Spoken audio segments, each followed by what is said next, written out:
Welcome to Data Myths Podcast with your hosts, Brian and Malinda Gagnon. So, a little about us. I'm interested in how tech helps us improve our lives. I have 20 years experience in digital communications.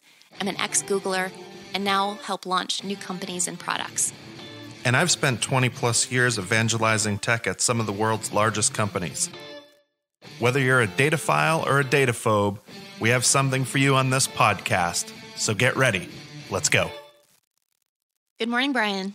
Hey, how's it going? It is going awesome. How are you doing? I'm good. I'm really excited about this podcast because, not like I'm not excited about the other ones, but I think we're going to talk a lot about gaming today. And that's exciting to me because I like games.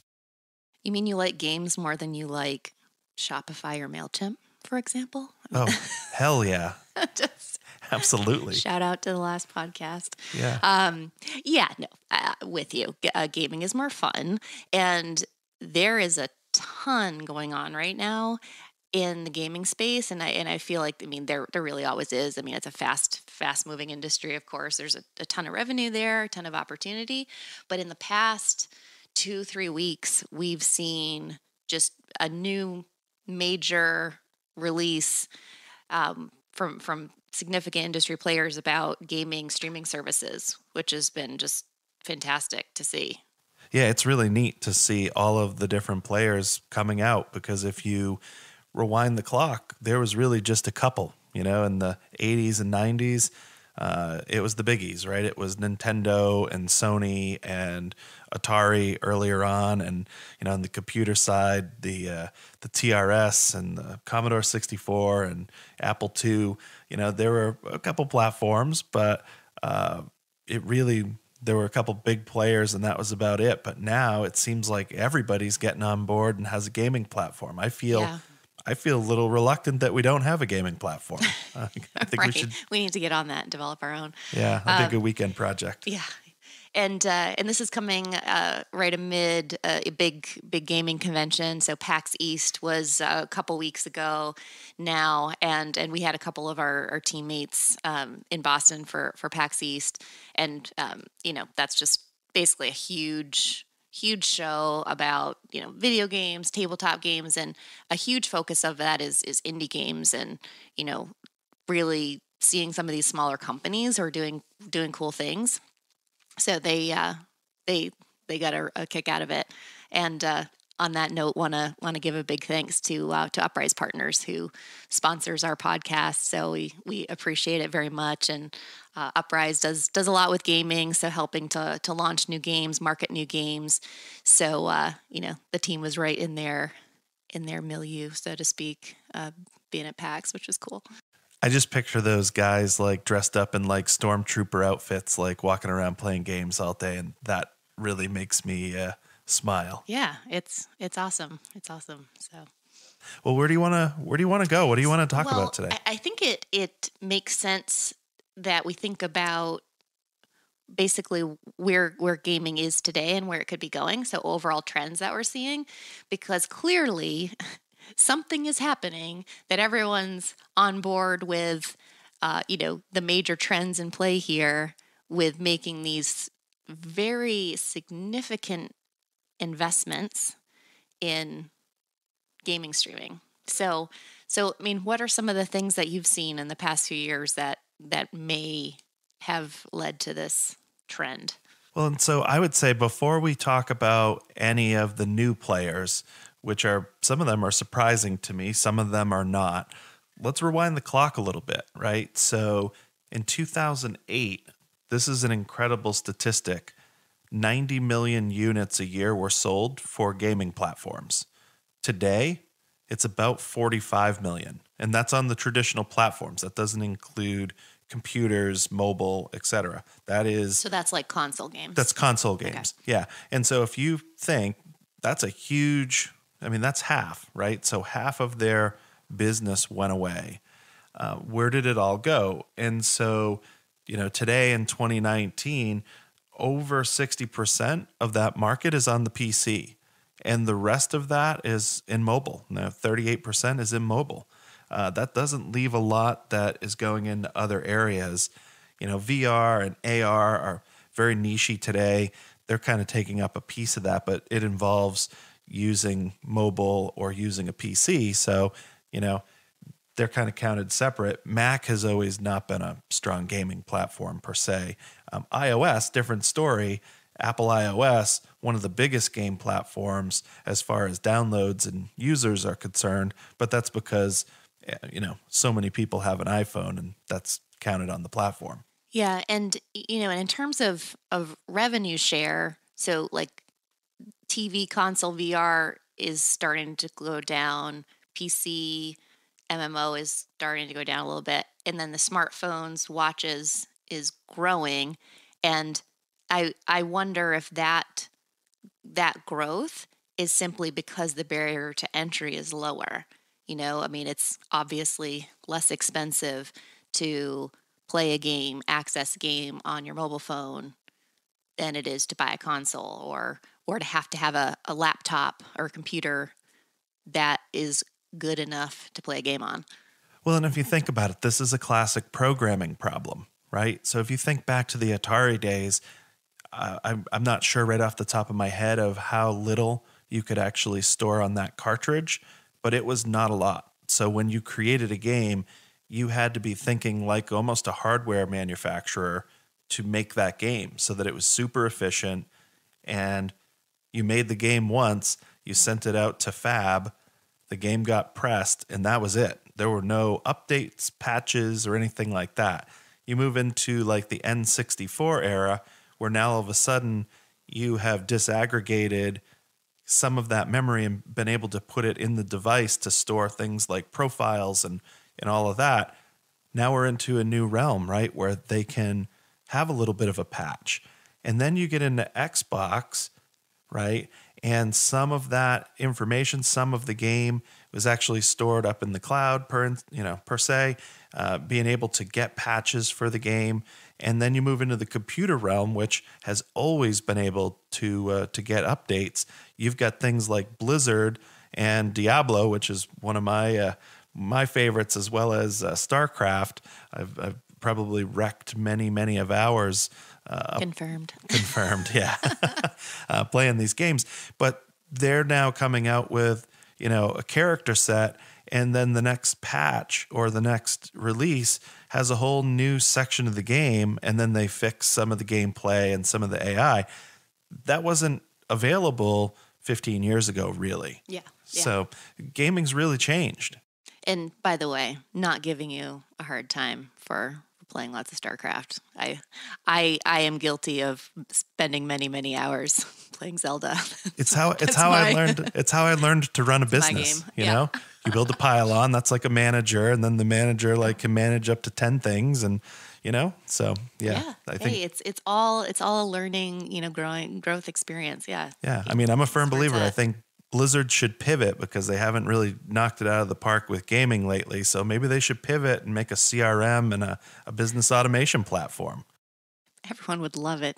Yeah. Fly off the shelves. Yeah. So, about this growth in mobile as well, I also want to think big picture about how this could be related to how the revenue breakout in gaming is across the world too. So if that's growing, that may also be related to like where it's growing. So China is the leading country for gaming revenue.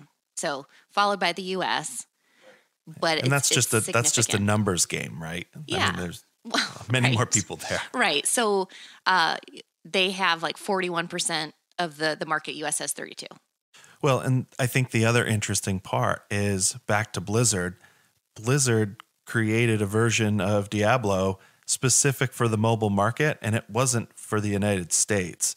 It was for China because they are obsessed with playing games on phone, on mobile. So yeah. I mean, and as we look at who's developing what too, I think this is also going to be very telling of, all of these different players who are, when I say players, companies who are launching games.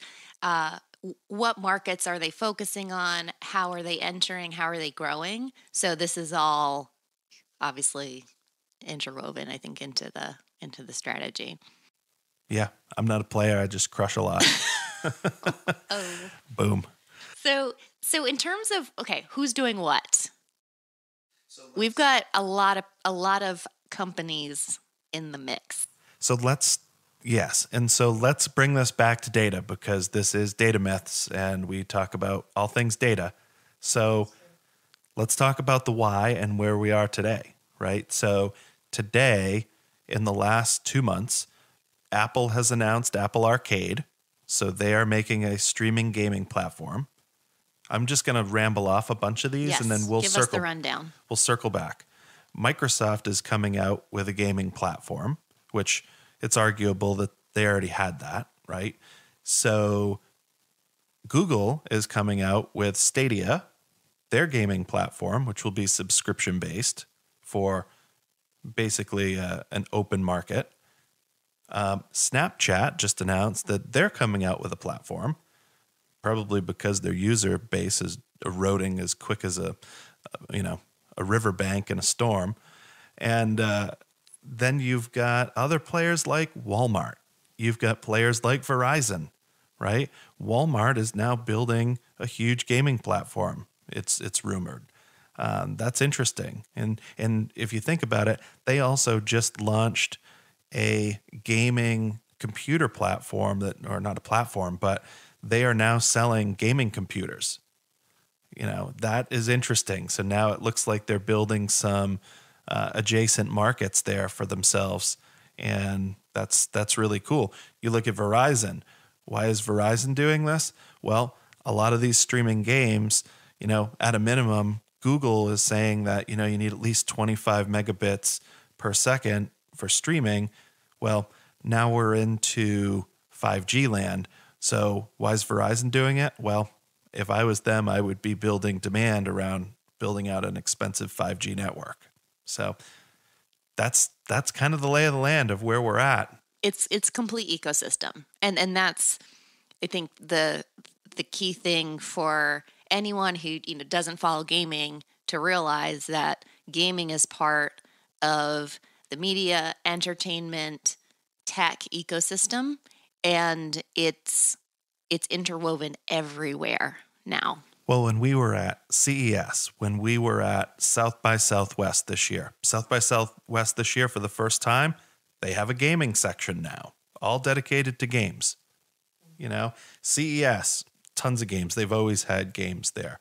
But there were probably 25 different talks just about esports, and companies like Cadillac and Coca-Cola and people that you wouldn't really think are in the esports arena are now talking about sponsoring esports teams.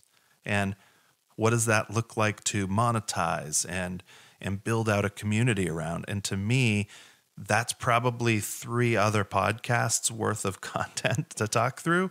So let's just kind of stay today on the different platforms and streaming because I think that's interesting. So let's talk, just to start someplace in this massive list of news. Let's start with Google Stadia. So they kind of entered the market with a test last year. So they had basically one game that they tested to see how it worked, and that wrapped up in January. So that was called Project Stream, and started it with Assassin's Creed Odyssey. I don't know if you're a fan. I haven't played it myself. Played a little, but it killed the battery on my iPhone so bad that sorry, Apple. Yeah, so that's disappointing. So yeah, but they announced just a couple weeks ago that Stadia is now a thing, and it's going to be across all types of devices, so PC, tablet, TV, phone, and have a very easy way to move between device, which is interesting. That's very interesting because the opposite of that would be the Apple platform, which once again, Apple is causing people to lock in to their platform. Shocker. And let's think about it. So Apple kind of created the problem. And so the problem is when Anthony and Kyle were at PAX, 2 of our teammates, they came back and said, hey, there are a ton of indie developers at this conference. Most of them have zero to no capital, no idea how to market their games. They are just trying to build games. And it was like Me Too. They walked down a line and so many of them looked just like the other game. And so Apple did a great thing, right? Hundreds and millions of active users on the gaming platform that they had, Game Center. But there became a flood of free games and $3 and $2 games, and that doesn't bring a whole lot of value. So the next thing you know, there's a super crowded market space, and it's kind of like saying the statement, oh, you should be on social media as a business because it's free. It's free advertising. Well, that might have been the case 5 years ago, but now because everybody thinks that they can build a business off of putting pictures on Instagram and Twitter and Facebook and wherever else, it's a crowded market space. So in the gaming space, it is incredibly crowded. It's really hard to get bandwidth. And as an indie developer, that's tough because you're up against EA and Blizzard and people that can put $1 billion into building out a marketing campaign and really truly rising to the top. So Apple is building this to really start to curate, right? And so you can go back to one of our other podcasts where we talk about curation, but they're basically starting to sift through and kind of curate the very best games. They're putting that in a subscription model. They're letting you download it and stream it and all of that good stuff. So they've kind of built that platform to address the sea of mediocrity. It'll be interesting to see what happens in the gaming space. Well, and also this whole idea of how people share their gameplay, share clips. Obviously, Twitch is a major phenomenon in the space of watching, live gameplay. A really interesting thing that Google's doing with Stadia is leveraging YouTube. I mean, no surprise, YouTube is obviously a huge platform. I mean, it's second biggest search engine. That's already a space where people are looking at gaming clips, and the way that they're launching Stadia, they have their own controller, and you can actually with a click of a button on the controller, you can capture and share clips to YouTube.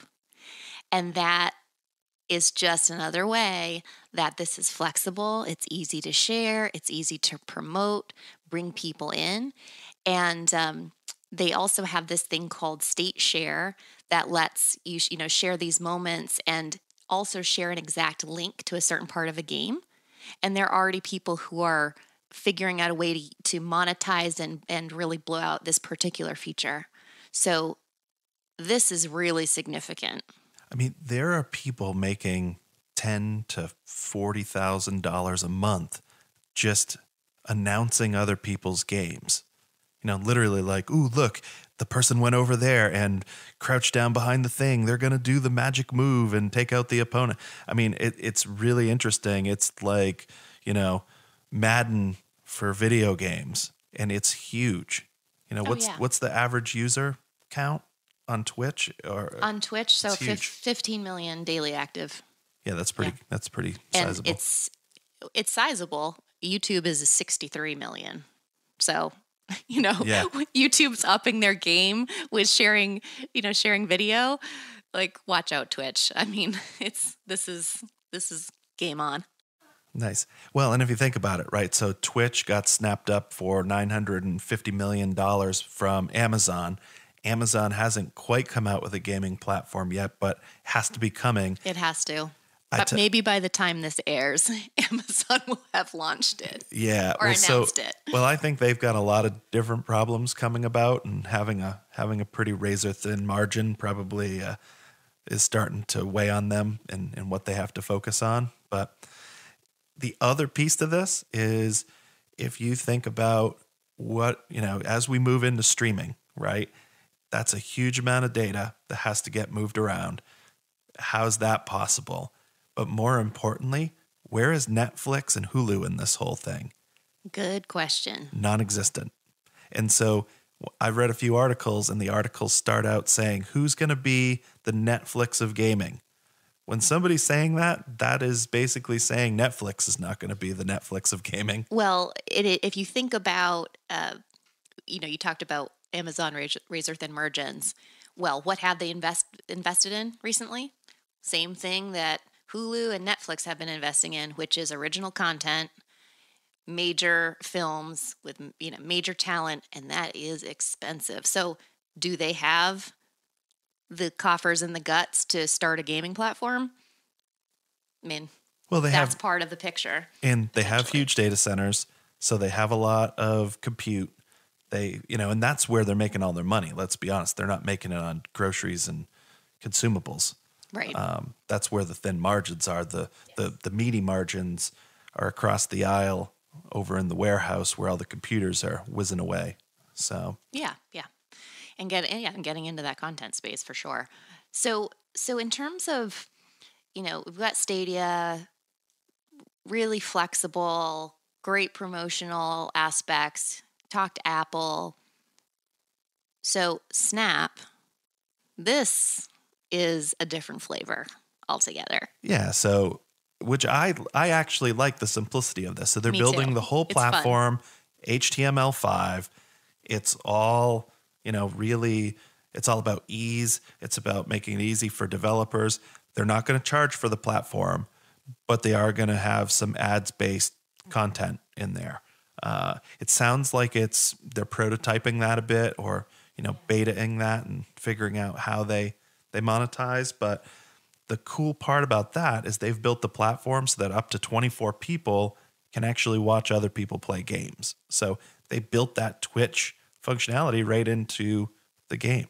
And that's really interesting to see too, that the marketing and viewership is starting to be built in with it. It's not an add-on anymore. It's kind of native to the game.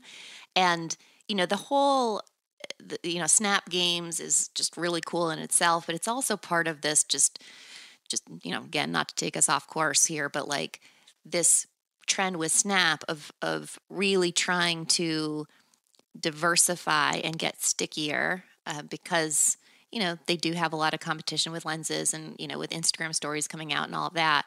But they had their first real big press event just last week, and this was one of the big announcements. And I want to talk more about Scan and what they're doing with AR and all that stuff another time.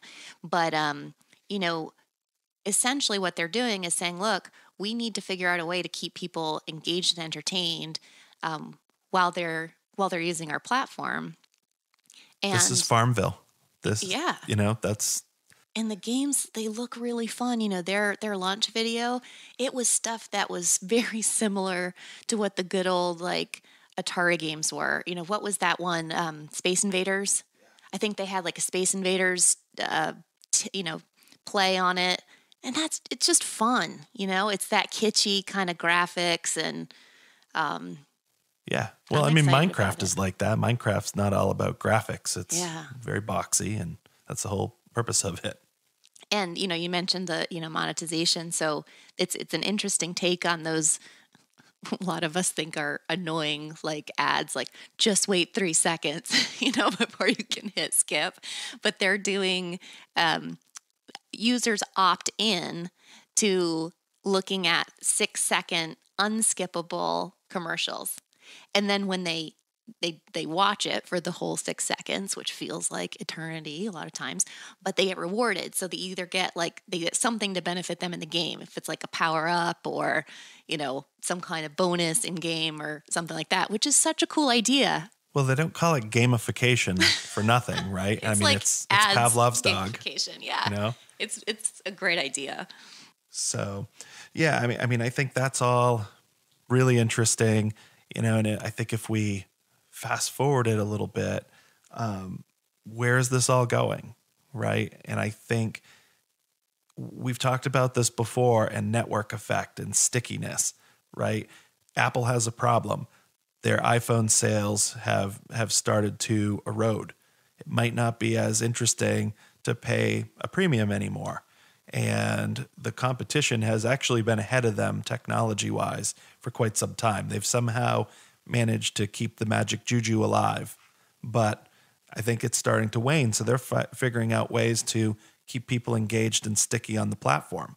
Oh, by the way, there's the 30% Apple tax. There's the 30% Google tax, right? To put an app in the store. And so there are now, and we talked about this in the Network Effects podcast, where that works. But what happens is the people that are in your platform, in your ecosystem, developers, etc., you're putting them at odds because that barrier is so high that they are trying to figure out every way to get off of your platform. And so EA, Electronic Arts, has built a platform for developers so that they can put their games out there. And they've had it out for 2 or 3 years now. It's, it's growing. It's coming out of beta, and they're doing exactly that. I think they're charging 12 or 14. Yeah, I think I saw 12%. Yeah. And so their CEO actually came out and said there's a 400 or 500% markup at 30%. So if Apple and Google are telling you that, oh, well, they're doing that to make the platform and your data secure, I'm here to tell you that we'll make a really great profit and we'll make sure your data is secure at 12 or 15 points. That's pretty compelling, right? And so they're not just going out and making games like they have in the past. They're also building up a platform and trying to capture the developer. And in gaming, that's huge because it's very developer centric, and that's interesting. So that's a non-traditional, play here. Yeah, absolutely. And so Microsoft is also in the mix. So when we think about what they're building out, so xCloud, so this is basically streaming Xbox games to PCs, consoles, mobile. This is coming out this year. Um, you know, it seems like a lot of the buzz around what they're building is really connected in with, how they're trying to make game streaming available on 4G and trying to make that accessible. Do you think part of their big play with, how great this is purely on, the fact that you can have this across different devices and you can use the connectivity that you already have? Absolutely. Right. There's always going to be people in the development space that go for features over efficiency. I think over the last 20 years, we've been in a race. Moore's Law fell apart, right? Which is Moore's Law every 18 months, compute power doubles, or the number of circuits actually double in the same amount of space. Well, that's started to break down a little bit. And so when you think about it, when hardware performance is increasing sufficiently fast, software will always, developers will always be more lazy because they can be. But when that slows down and the velocity of change for hardware slows down, developers have to start becoming very efficient, much like the old Atari and Nintendo folks, right? They have to get really, really efficient and make sure their code is really efficient, that all of their video cutscenes are efficient, etc.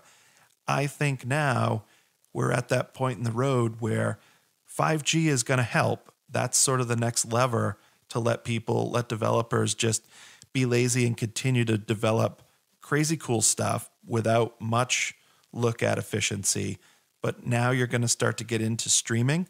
And when you do that, you're going to alienate a bunch of people if you don't have kind of two strategies, meaning fast and highest performance, as well as most efficient and lowest common denominator performance. So I think it's really interesting to see how this is going to evolve as streaming and streaming games come about. And when we think about some of the in the news here, who has access to this type of computing power? So obviously it's Apple, it's Google, it's Microsoft. We've It's Walmart. It's Walmart too. Walmart has this mega is data very centers. interesting. So there are rumors that Walmart could be exploring launching their own cloud gaming service.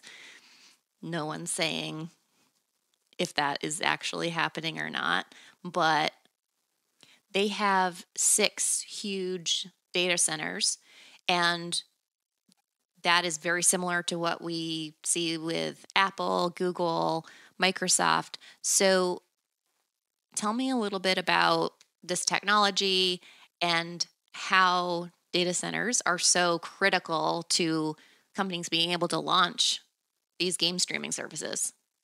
So, great question.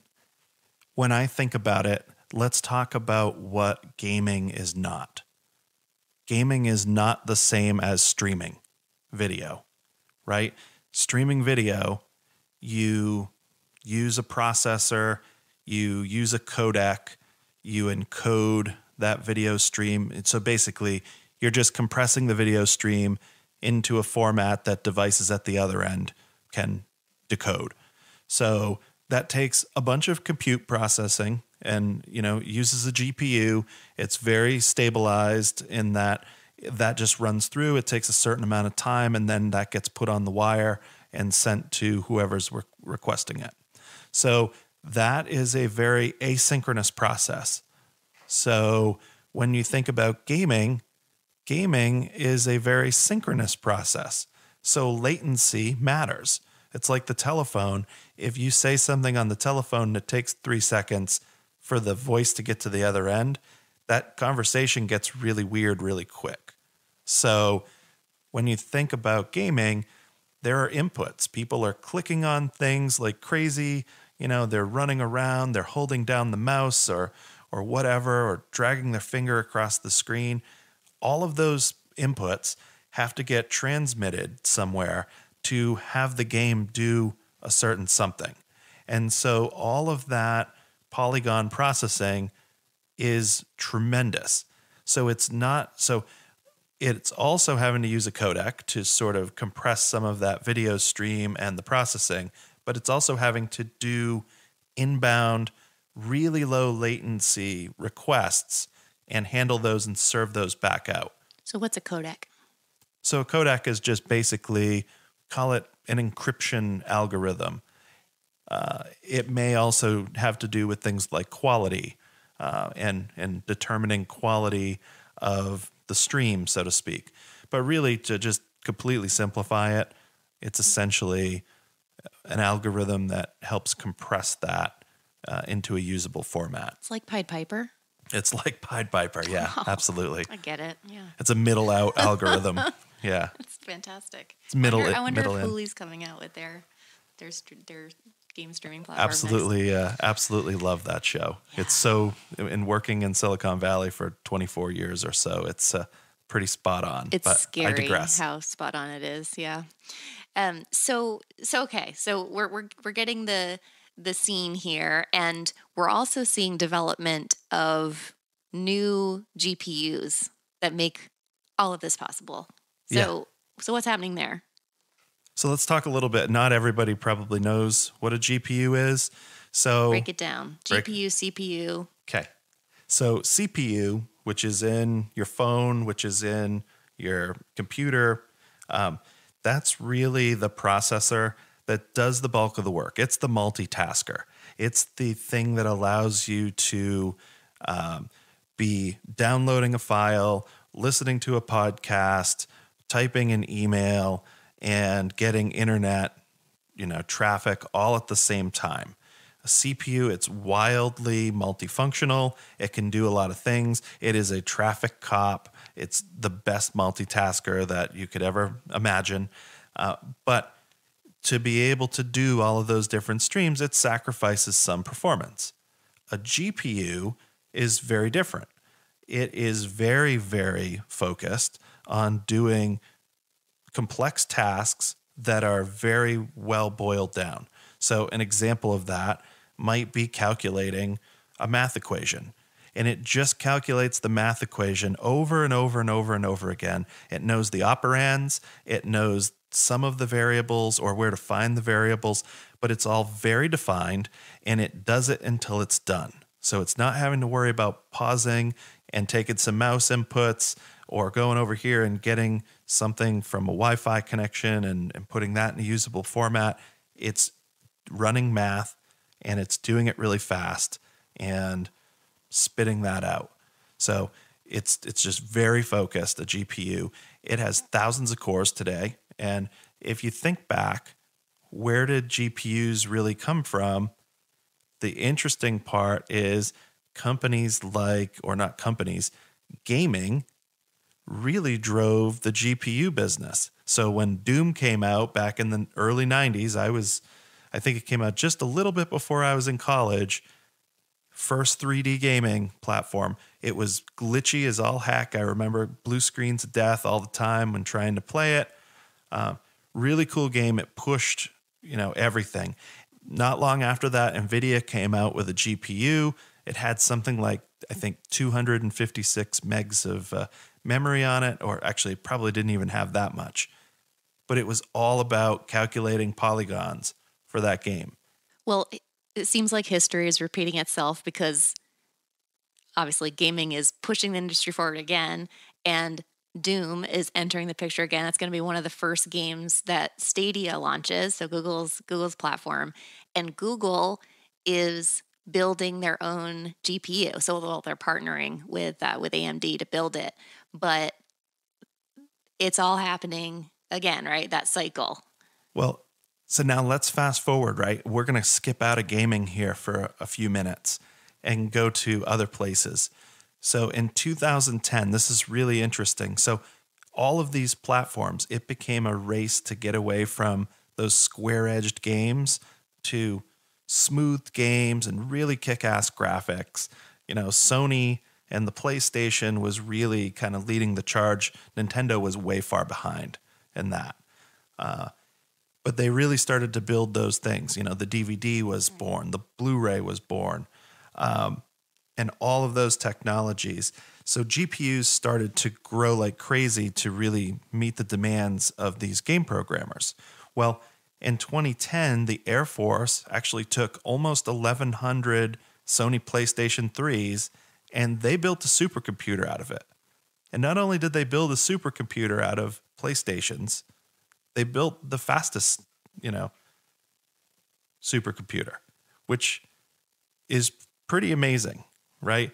And so the way that they did that is they were basically crunching math equations, and they were using the GPU for exactly what they're designed for. Well, fast forward, now we've got artificial intelligence and machine learning. What are they? Basically looking at huge matrices of math, running equations, algorithms against that, and calculating the same thing over and over and over again to say, is this a hot dog or is this not a hot dog? Right? So many references. Yeah, to exactly. Silicon Valley.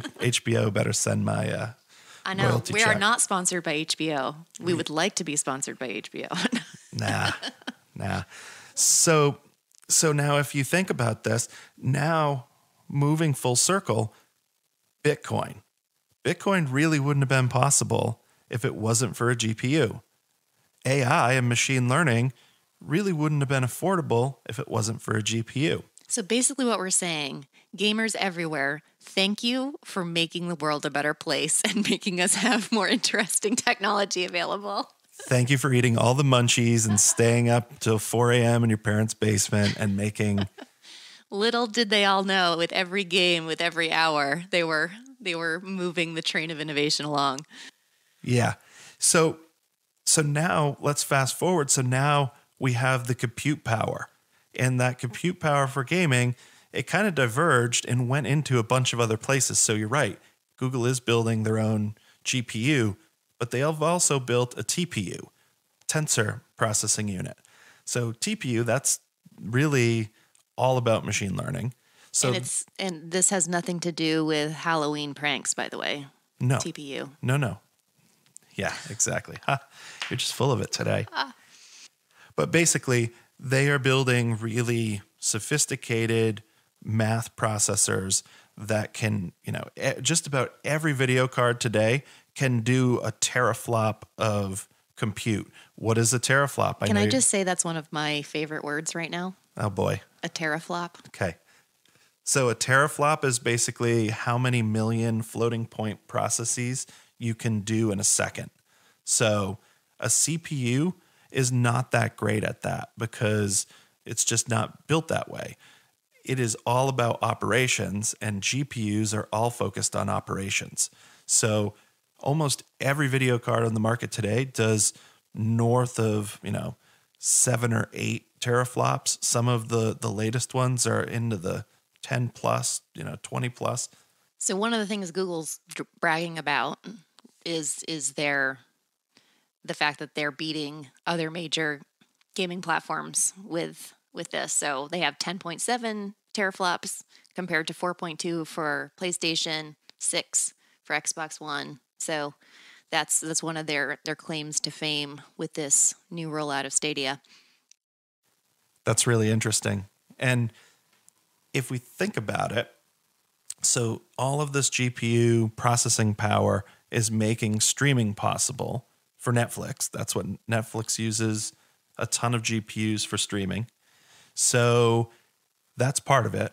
The network bandwidth is the other part. There are more and more connected homes that are getting the last mile in a speed that is something humane above 10 megabits per second. You've got 5G on the horizon. 5G is going to be up to 300 megabits. So that's going to be pretty lightning fast in comparison. So there's a lot of different pieces that are making this possible. And my question is, where is Netflix? Where is Hulu? And where is Amazon in the gaming world? Because they already have this stuff. Is it that they built something that's so specialized that they didn't figure out how to capitalize on it? Or is it because they've invested in all of this content and they don't have any, dimes left over to build this out? I don't know. Maybe we'll see more in the next 2 weeks. The rate that news has been coming out has been incredible. So we'll definitely stay tuned, and I'm waiting and watching to see what comes next. Yeah. Well, and I do want to talk a little bit more about the tech, right? So NVIDIA, one of the leaders in this space, they got a lot of their stuff got consumed, and gaming actually got hurt for the last couple of years because everybody was buying video cards to mine Bitcoin. And so this comes down to a hardware versus software problem, right? Everybody's worried about the cars they drive and CO2 emissions and this and that. Meanwhile, you've got Bitcoin, and I am convinced that Bitcoin could single-handedly ruin the planet just on how much energy it takes to mine, right? And so now all of a sudden, you've got a platform that is forcing efficiency. So a ton of people went out, they bought a bunch of GPUs, stuck it in their house, and then got an $1,100 electricity bill for the month. Oops. Yeah, it wasn't this guy, by the way. So basically that started helping drive the efficiency of these video cards so that they weren't taking up 300 watts of power. So it actually started to get to a compute power per watt type conversation.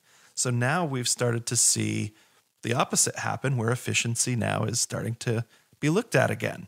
And so you've got NVIDIA, they are now building servers that have 40 GPUs in them, right? And they can essentially support, hundreds of people doing AR games, VR games, and all of that. I think this is just the tip of the iceberg. There's probably a ton more podcasts that we could do just on this topic and dissecting the technology behind it. Absolutely. Well, let's have a great day. Yeah. Thanks a lot, Brian. Thank you. Thanks so much for listening. Please like, subscribe, and share. And if you have a question or an idea that would be great for us to include on the next episode, we would love to hear from you. Just send us an email at hello@datamist.com. You can also send us a note on LinkedIn, Twitter, or Facebook. And finally, want to give a big thanks to our sponsors, Infonomic Data and Uprise Partners. Thanks so much, everybody. We'll catch you next time.